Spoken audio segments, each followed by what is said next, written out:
आपने देखा होगा बहुत सी मूवीज में बाहर के म्यूजियम्स को बहुत ही फैसिनेटिंग वे में दिखाया जाता है, खासकर ब्रिटिश या अमेरिकन म्यूजियम को। अगर किसी को नींद में भी पूछा जाए, अरे गोलू भाई गोलू भाई, अरे तुमको ब्रिटेन वाला अच्छा लगता है कि अमेरिकन अच्छा लगता है? रसियन। पता नहीं क्यों हमारे नेशन में मौजूद इतने खास और यूनिक म्यूजियम और उनकी चीजों की कभी कोई बात नहीं करता। करीब 1000 से ज्यादा म्यूजियम और उनमें 22 लाख से ज्यादा आर्टिफैक्ट्स आज भी हमारे देश में मौजूद है। इसलिए आज हम कुछ वैसे म्यूजियम को और उनके यूनिक आर्टिफैक्ट्स को देखेंगे और समझेंगे क्यों आज भी हम लोग वही सोने की चिड़िया है। इसलिए चैनल को सब्सक्राइब जरूर कर लीजिएगा।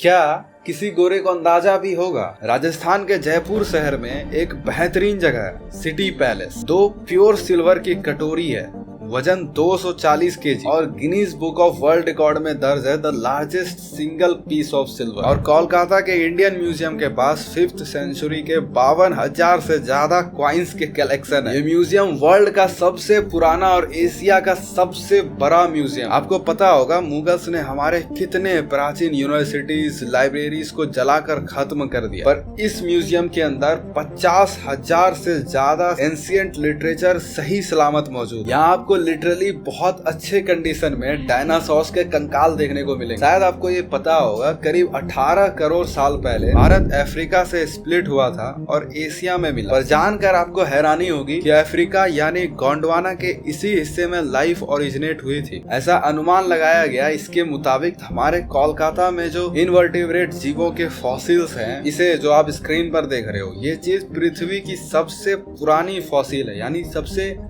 जो फर्स्ट जनरेशन वाले फर्स्ट जनरेशन वाले जीव। यहाँ आइस एज के वक्त के कई सारे मैमथ के स्केलेटन है। द एपिक रेयरेस्ट चीज ही देखने को मिलेंगी। यही नहीं, और सुनिए, अगर आप वेस्टर्न में इंटरेस्ट रखते हो तो आपने यूनिकॉर्न के बारे में सुना होगा। ग्रीक मैथोलॉजी का एक मैजिकल और काफी इंटरेस्टिंग बातें हैं इसकी। उनका मानना है कि ये जीव किसी भी तरह के चोट घाव को ठीक करने की और जहरीले पानी को भी पीने लायक बना सकता था। और इसके एविडेंस के तौर पर इस म्यूजियम में इंडस वैली से एक इंस्क्रिप्टेड सील यहाँ आप देख सकते हो। मिस्टीरियस चीज की तो बात ही मत कर लेना। यहाँ म्यूजियम में एक गोट के स्पेसिमेन है जिसके 8 लेग हैं और लाखों साल पुराने स्कल्स तो इतने हैं कि आप गिनते गिनते थकोगे तो नहीं। अगर आराम से चलोगे और एक एक करके गिनोगे तो नहीं थकोगे। दौड़ भाग के अगर गिनोगे ना सबको तो थक जाओगे।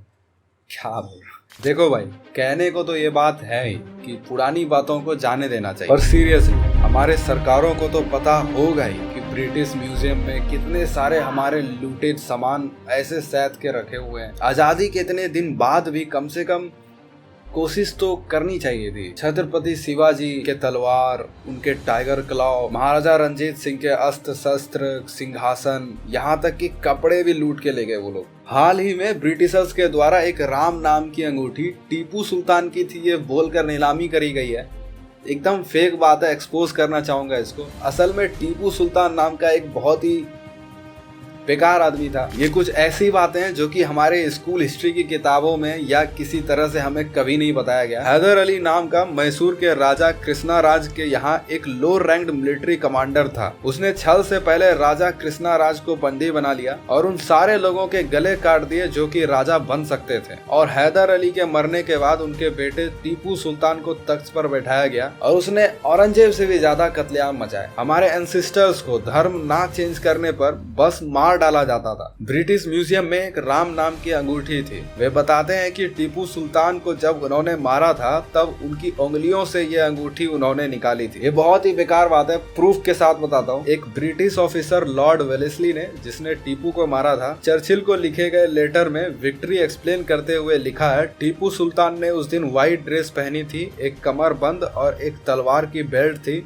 जूते और पगड़ी पर लगे कुछ जेवर, कुछ माला, बस कहीं पर अंगूठी का जिक्र नहीं है। उसे मारने के बाद अंग्रेजों ने उसके खजाने को लूटा था और उस खजाने को टीपू ने दूसरे राजाओं से लूटा था। इसलिए बता रहा हूँ कि ये अंगूठी अब तक ब्रिटिश म्यूजियम में था। इसकी भाव बढ़ाने के लिए ब्रिटिशर्स ने ये मनगढ़ंत बातें रची। ऐसा कुछ बात नहीं है। अब आप ध्यान लगा के सोचना एक बार कि आपने ऐसी कितनी मूर्तियां देखी हैं जो कि 1000 से 1500 साल पुरानी हो। कुछ ऐसी ही मूर्तियां आपने देखी होंगी जिसे अपने जगह से हटाया या निकाला नहीं जा सकता हो, बाकी सारे ब्रिटिशर्स ले गए। फिर चाहे वो 2-3 हजार साल पुराने गौतम बुद्ध की या भगवान शिव जी के स्कल्पचर्स हो, आज ब्रिटिश म्यूजियम में रखा है। फिर भी हमारे देश में अब भी इतने सारे आर्टिफैक्ट्स बचे हैं, मानो क्या मानोगे, let me show you something. कभी अगर आप जाएं मुंबई तो वहां के छत्रपति शिवाजी वास्तु संग्रहालय म्यूजियम के आर्ट सेक्शन में 5th सेंचुरी से लेकर 15th सेंचुरी के सारे स्कल्पचर्स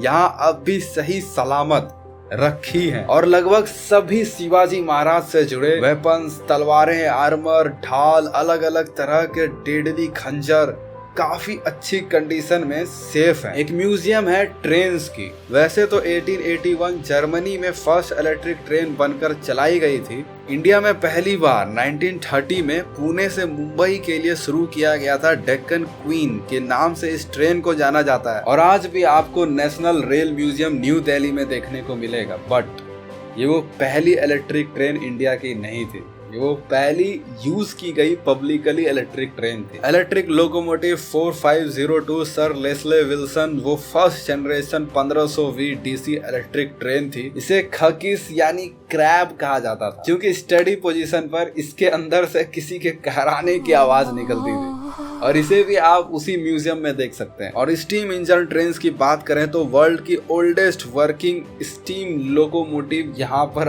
आज भी अवेलेबल है और कभी कभी चलाई भी जाती है। इसका नाम फेरी क्वीन है। इसे 1855 में बनाया गया था। देखिए, अभी तक मैंने आपको जितनी भी चीजें दिखाई बताई वो सिर्फ इसलिए नहीं कि आपको देश की म्यूजियम्स के बारे में पता चले, इसलिए भी ताकि जब आप उन्हें हकीकत में देखो तब आपके अंदर से एक्साइटमेंट हो कि अभी आप क्या देखने जा रहे हो। लोग एक तो म्यूजियम कभी कदाल गलती से चले जाते हैं, ऊपर से वहाँ के कुछ अजीबोगरीब पत्थरों को देखकर पगल से निकल जाते हैं। ये कौन सा प्राणी है, ये समझ में नहीं आ रहा। बेटे, वो अखंड रेयर चीज थी। मिलियंस ऑफ ईयर पुराने आइस एज के वक्त का मैमथ्स के बॉडी पार्ट्स थे वो। अभी मैं 1% भी कवर नहीं कर पाया हूँ, इतने सारे म्यूजियम्स हैं। आंध्र प्रदेश के विशाखापट्टनम में एक INS कुरसुरा सबमरीन म्यूजियम है, एशिया का सबसे पहला सबमरीन जिसे म्यूजियम में बदला गया। महाराष्ट्र के लोनावला में एक सेलिब्रिटी म्यूजियम है, लगेगा सामने बैठे हैं छत्रपति शिवाजी महाराज। कर्नाटक के बेंगलोर में एक ह्यूमन ब्रेन म्यूजियम है, इनके यहाँ 300 से ज्यादा ब्रेन सैंपल्स हैं,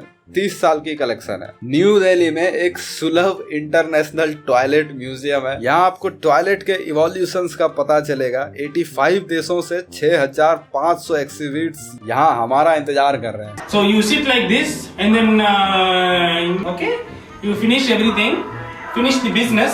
महाराष्ट्र मुंबई में अंतरंग sex health information art gallery नाम का एक म्यूजियम है। वहां भी आपको मस्त अच्छी चीजें आपको देखने को मिलेंगी, मतलब एड्स और उससे रिलेटेड इंफॉर्मेशन। सो या that's it for today. Don't regret. अंग्रेज सब लूट कर ले गए, सब लूट लिया, हमें कभी कोई नहीं लूट सकता। सब संभाल कर रखा है और सच में आपके इंतजार में है। Must visit museums of India. अगर हम इन म्यूजियम को देखने जाएंगे नहीं तो गवर्नमेंट भी आखिर कितना ही पैसा उड़ाएगी, फिर इसी तरह चीजें गायब होने लगती हैं। इसलिए जरूर जाएं। और दिवाली के वीडियो वाला ये थंबनेल देखिए रेडी हो चुका है, इसलिए दिवाली से एक दिन पहले मिलेंगे। जय श्री राम।